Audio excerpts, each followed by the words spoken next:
Good morning friends. आज के इस वीडियो में हम लोग लास्ट 10th मैथ का चैप्टर 6 त्रिभुज का है ना शॉर्ट टाइप क्वेश्चन से देखेंगे, ठीक है ना। और इससे पहले आप लोग का जो है ना पार्ट 1 और पार्ट 2 दो वीडियो आप लोग का अपलोड हो चुका है, ठीक है ना।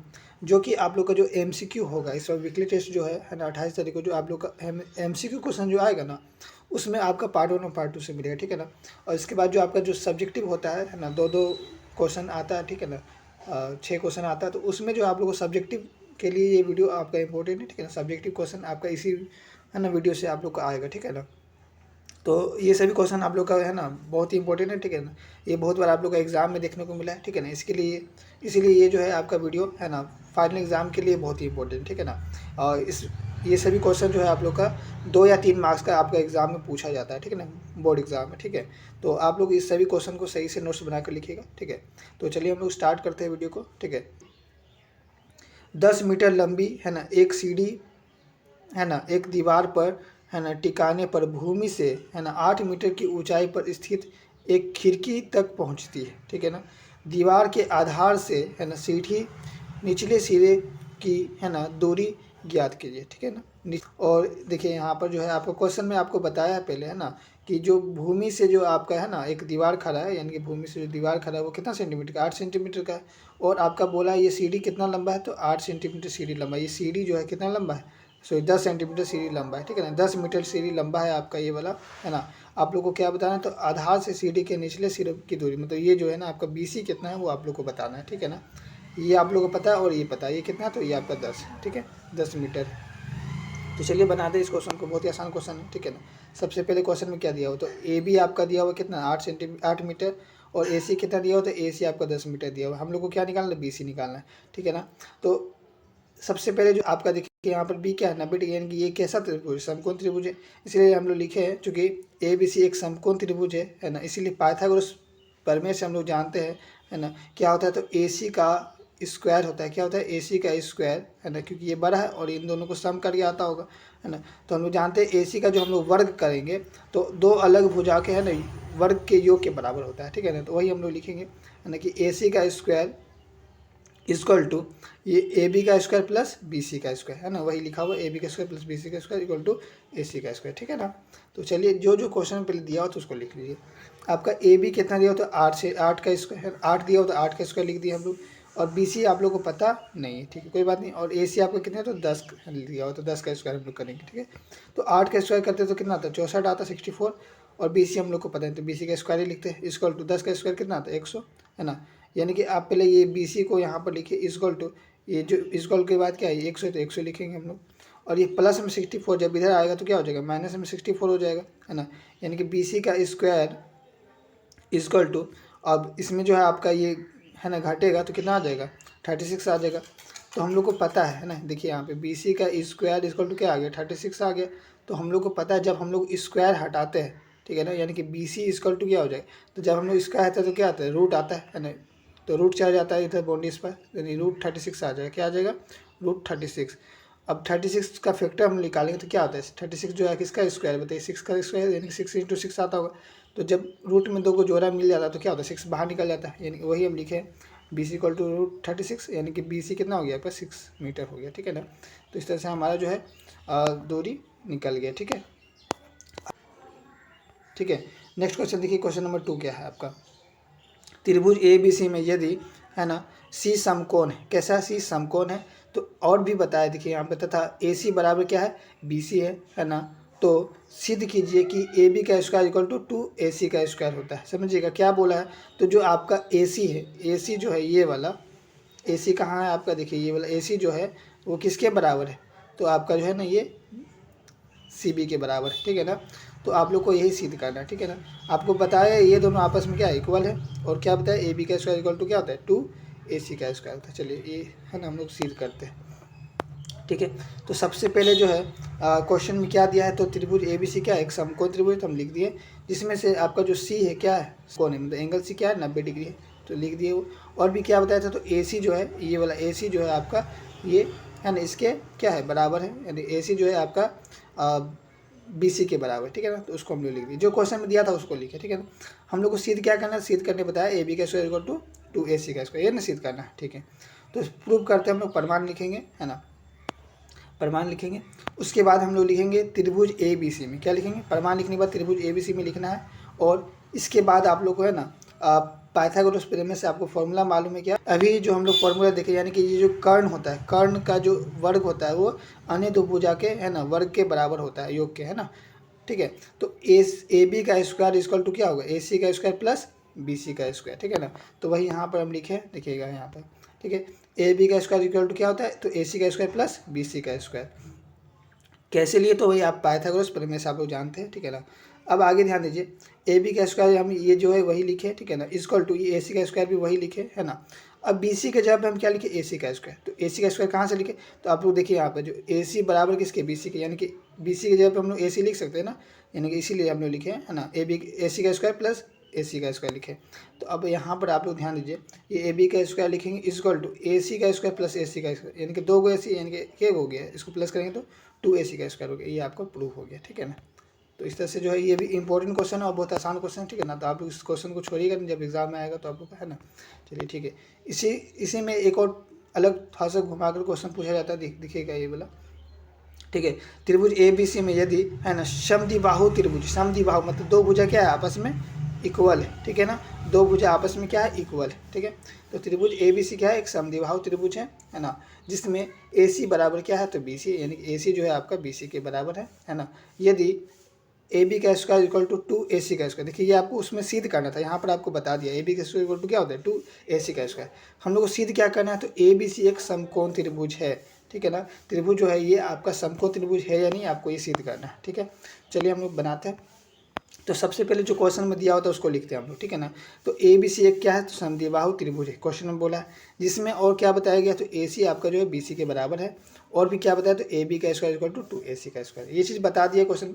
सिद्ध क्या करना है, तो त्रिभुज जो है ABC क्या है, एक समकोण त्रिभुज, यही हम लोग सिद्ध करना है। तो चलिए हम लोग क्या करते हैं, प्रूफ करते हैं, प्रमाण लिखेंगे हम लोग, है ना। तो यहाँ पर देखिए पहले क्वेश्चन में क्या दिया होता है, AB का स्क्वायर इक्वल टू 2AC का स्क्वायर, है ना। ये तो आप क्वेश्चन से ही नहीं है ना, हम कहाँ से लिए, तो प्रश्न से ही लिए, ठीक है ना।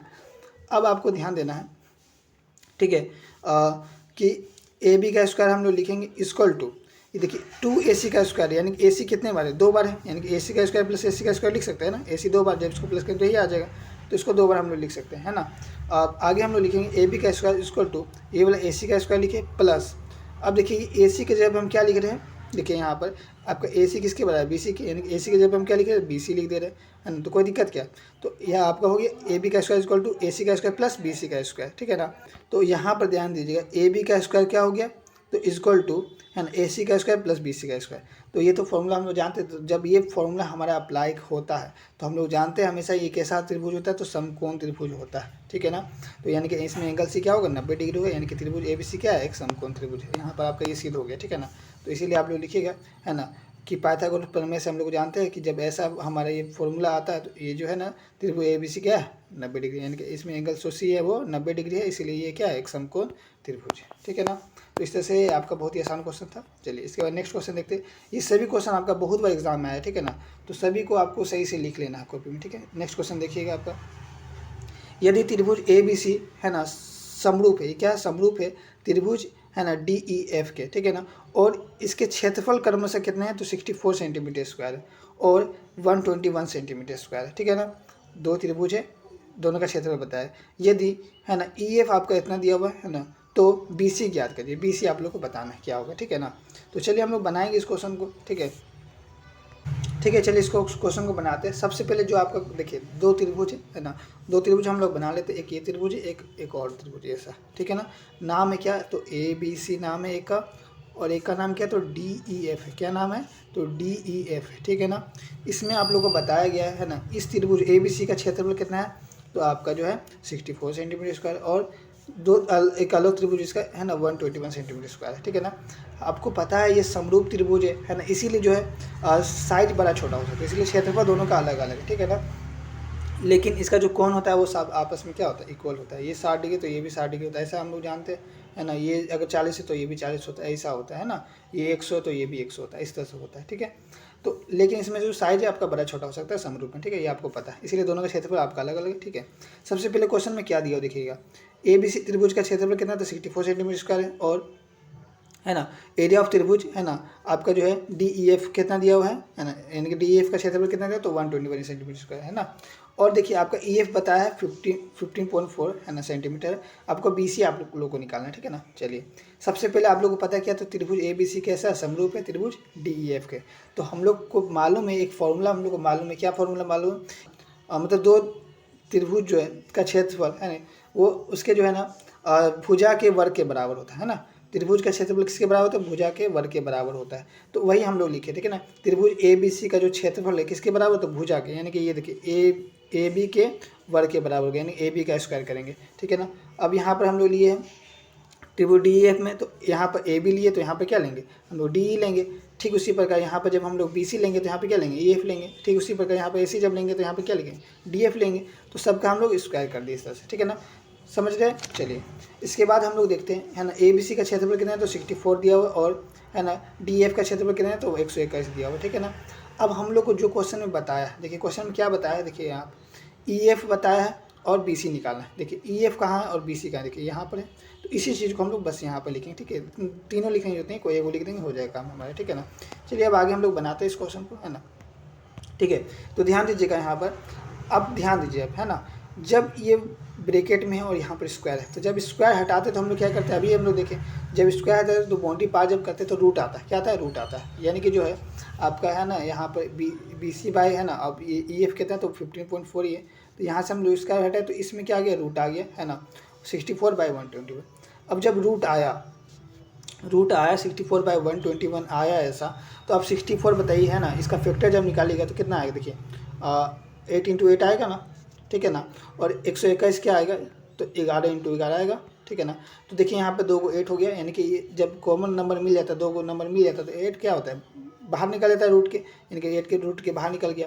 2 को 11 भी मिल गया तो ये भी रूट के बाहर हो गया, यानी कि रूट का कहानी यहाँ पर खत्म हो गया, ठीक है ना। इक्वल टू जो आपका BC है और है ना EF जो आपका दिया हो तो वो लिख दिए, ठीक है। अब ध्यान दीजिए, अब यहाँ पे आगे हम लोग करेंगे क्या, तो अब हम लोग आगे यहाँ पे क्या करेंगे तो क्रॉस मल्टीपल करेंगे, यानी कि BC को 11 से इंटू करेंगे इक्वल टू 8 हो करेंगे 15 × 4 से, ठीक है ना। तो BC इक्वल टू क्या हो जाएगा, ये 8 × 15 × 4 लिखे हैं, बटे में ये 11 आएगा, क्योंकि गुना में 11 तो बटे में 11 आएगा। अब 11 से जो है ये 15.4 जो है, या फिर 11 के टेबल में 154 कितने बार में आता है तो 14 बार में आता है। अब यहाँ एक डिजिट के बाद डेसिमल था तो यहाँ पर एक डिजिट के बाद डेसिमल लगा दिए, ठीक है, बस सिंपल इतना ही।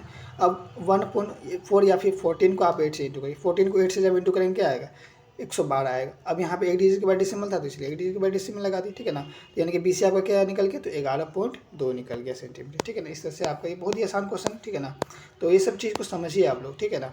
चलिए इसके बाद आपका, ठीक है, देखिए एक और क्वेश्चन है आपका, है ना, ये भी बहुत ही VVI है ना, ये सब हर बार क्वेश्चन एग्जाम में आया, ठीक है ना। लगभग 4 से 5 साल है ना लगातार ये सब क्वेश्चन जो है आप लोग को देखने को मिला है, ठीक है ना। तो ये सभी क्वेश्चन बहुत इंपॉर्टेंट, ठीक है ना, हर क्वेश्चन आप लोग का इंपॉर्टेंट है। देखिए इसमें क्या है, एक समलंब त्रिभुज है ना, चतुर्भुज है जिसका नाम क्या है ABCD, जिसमें है ना AB पैरेलल क्या है तो DE है ना, के विकर्ण है ना परस्पर बिंदु O पर प्रतिच्छेद करते हैं, ठीक है ना। विकर्ण परस्पर O बिंदु पर प्रतिच्छेद करती है।